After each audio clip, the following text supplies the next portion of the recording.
Let us prepare ourselves. If you put your hand over your eyes, I open my eyes to see the spiritual truth today.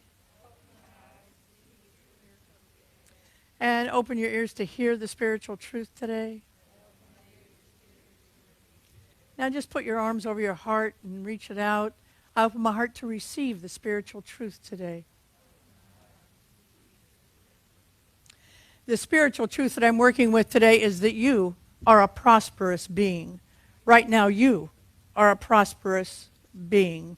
Now, before you throw any tomatoes at me, know this. If you're having financial insecurity, in other words, if you're not having enough money to get through the month without putting more on an already stretched credit card, I have good news for you today.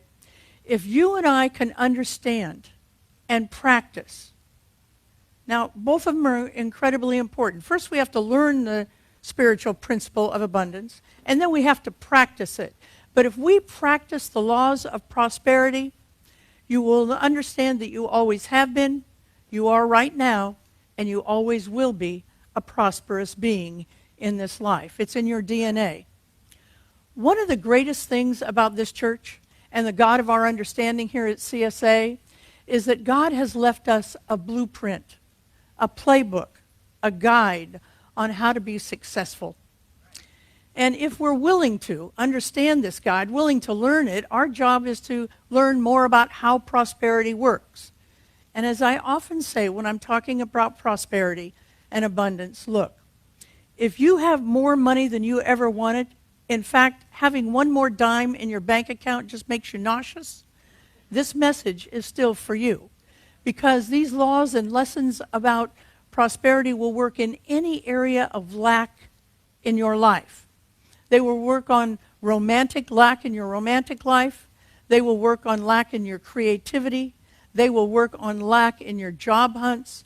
They will work on lack in your family reunifications, if that is what is needed, and so much more. So today I'm going to start a new series by Julia Cameron in her book it's her latest book called The Prosperous Heart.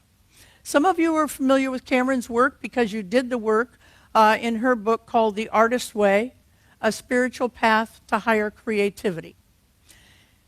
As she worked with creatives, as she worked with artists and musicians and poets, she realized that one of the most challenging obstacles to their success was that they bought into this lack consciousness. They almost all bought into the struggling artist identity. And because she helped them with their struggling artist identity, she helped all of us who are not artists, but who sometimes buy into that idea that we're always going to be struggling around money. Now, I can't, in 3 weeks, do justice to this book. Here's what the book looks like, and you can get it on Amazon or anywhere else in your book bookstore. Brenda, what is the black-owned business bookstore in town? Underground. You can get it at Underground Books or Carol's. You can do either one of those as well. Now look, I can't do justice with it in 3 weeks because it's a 12-week study on abundance and on the different aspects of abundance with some very practical steps for those of us who choose to do the work. I'll give you the highlights, but if you really want to improve your prosperity, if you really want to improve your abundance in any area that you might be feeling lack, get the book. And after you buy the book, as I often tell people who buy self-help books, after you buy the book, please read the book, and then do all the work. That's the hard part, right?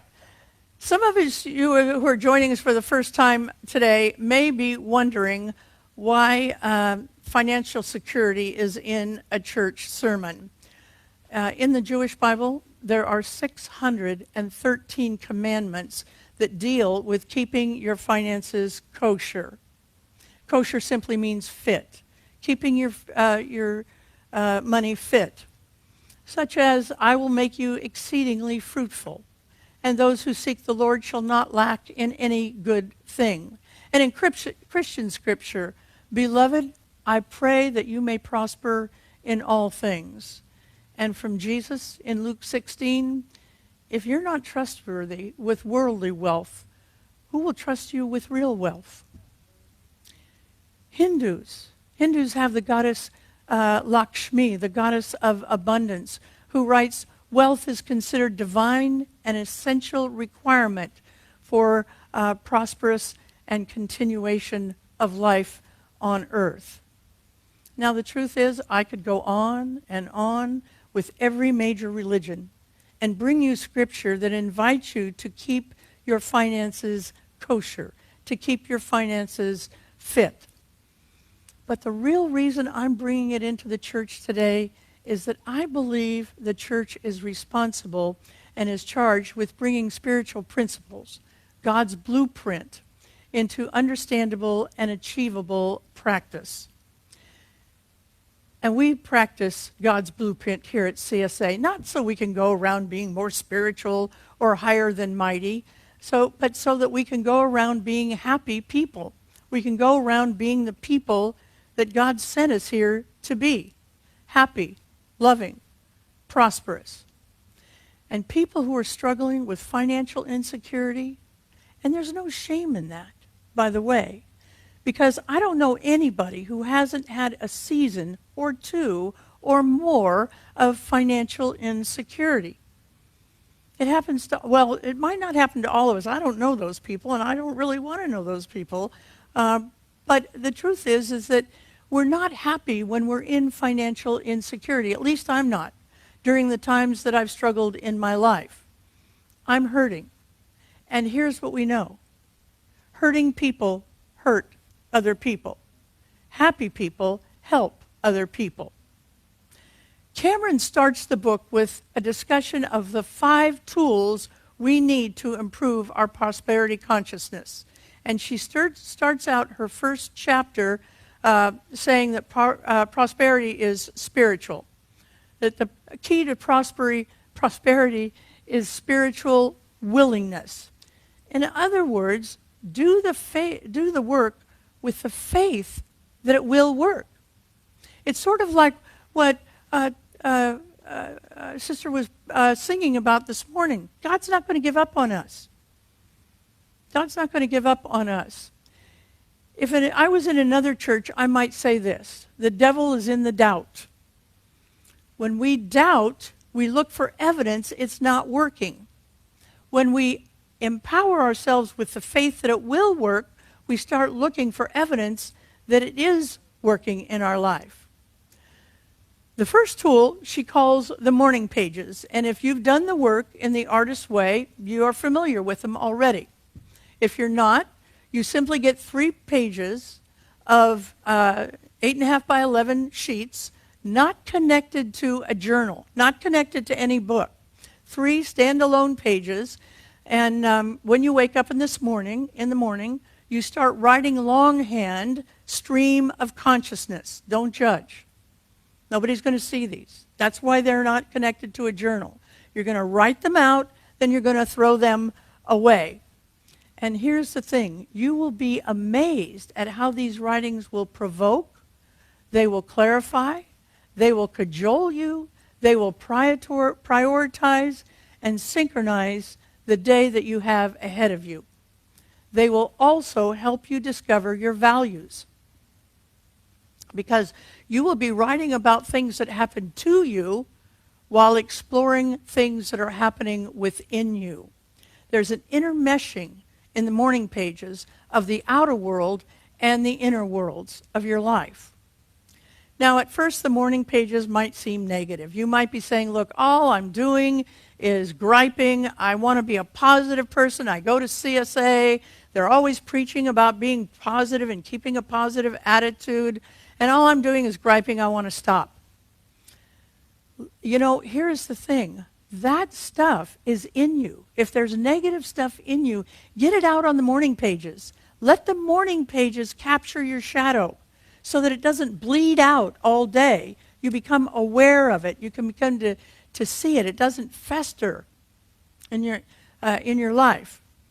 Now, there's much more wisdom about the morning pages, but, you know, it would take me a week to talk all about it. So I encourage you to get this book. And when you get the book, do the morning pages. They're awkward at first. I've done them. But when you do them, when you force yourself to keep doing them and doing them and doing them, you will be amazed. The second tool is counting. Now, this series is about improving your consciousness.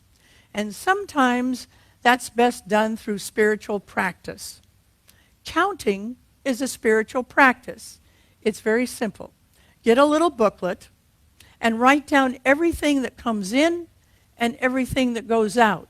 And nothing is too small or too big. No amount is too small or too big to be counted. The third tool is abstinence. And this gets a little harder, especially this time of year. But you know what? You could have a real breakthrough in November and December if you did this work around your finances. Abstinence means this. Stop debting for 12 weeks. Put your credit cards away. No more borrowing ahead of your paycheck. In fact, no more borrowing for 12 weeks period. If you're experiencing financial insecurity, even a little bit, you'll find out that practicing spending abstinence will lead straight to prosperity. It's hard to feel prosperous when you are debting in this life. The fourth tool is walking, which is deceptively simple. Unlike counting and the morning pages, it requires no intellectual effort. The primary purpose of walking is to bring you into the present moment, which is critical for abstinence. Cameron recommends walking 2 times a week with a minimum of 20 minutes. Native American tradition says you may walk in with a problem and walk out with a solution. That still small voice that some of us call God can often best be heard while you're walking alone. The fifth and final tool is called time out. Your children are going to be very happy to know that God gives us a time out as well. Once in the morning and once at night, take 5 minutes to sit quietly. You know, God, Allah, Elohim, divine intelligence, infinite wisdom, gives us so much every single day. Can't we give God 5 minutes in the morning and 5 minutes in the afternoon, in the evening, to sit quietly? No agenda, just sit quietly and see what comes. You've heard the expression, I just need to hear myself think. Well, that's what you'll be doing. You'll hear the Christ within you begin to help you think, that Christ self. So understanding and committing to the tools are the first step. And they will help you to see where you are right now. Because here's the thing. Financial counselors tell us that the people who are the most in debt have no idea what money they have and what money is required to give them through the month. The tools help us to know where we are and what we need, and some clarity on what our financial consciousness is. Cameron also wants us to know what type of spender we are. The first type of spender is called the big ticket spender. For the big ticket spender, all their money goes to buying status symbols. Armani suits, Prada shoes, Coach handbags, anything with an expensive and recognizable label. The big ticket spender wants to buy status in their life. The second type is the bargain buyer, where quantity, not quality, gives this spender a sense of security. This is the spender who frequents the bargain basements with an eye out for the deal. This is the person who wants a deal more than what they want the deal, what the deal stands for and what the deal is offering. You may not need a new pair of jeans, but what a deal. So you buy 4 pairs of jeans just in case. I see there are a few, maybe at home too, there are a few people that, ooh, yeah. The third type of spender is called the monetary miser. This is a shopper who doesn't make purchases even when they're called for. This is a shopper that says, I can get by with what I've got. I don't need anything else. And shabbiness becomes a badge of honor. They believe it's part of their spiritual attainment. It's not. Blessed are the poor, yes, but not because they're poor. The final spending type is the enabler.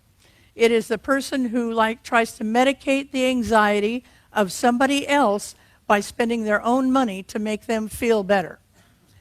To the enabler, money is love. It scares them to say no, because what they think is if they say no, that person thinks that they don't love them anymore. The purpose of identifying your spending type is to gently and lovingly remove the mask that is covering up your divinity. Make no mistake, all of the spending patterns that I just mentioned are an inner anxiety. We have to learn to ask ourselves, what is it I'm afraid of? And then to take that question into the morning pages. Learn the mantra, no weapon formed against me can prosper. And say it over and over and over again until you hear that still small voice answer the question, what it is, what you're afraid of. Now, this series, as I've said, is very practical. I'm going to get to more less practical in the next couple of weeks. But I'm going to run practicality through all of it because I think it's important for us. But we don't want to forget that although it's practical, the most important teaching of prosperity is consciousness is cause. Now, for those of you who might be joining us for the first time, consciousness is what is in your known beliefs and your hidden beliefs. Those beliefs that are stuck down in there, you're still operating from them, but you don't actually know what they are. But the combination, that's what consciousness is. See, so consciousness is cause. It's not in your bank account. Your prosperity is not in your bank account or your job or your ailing Uncle Roberto's promise to keep you in a will, but it's God who brings you prosperity to us. Your recognition of the divine source can restore the years the locusts have eaten. Divine source can restore the money you lost in a divorce. Divine source can restore the creativity that your third grade teacher said when they looked at your drawing and they said, "What is that?"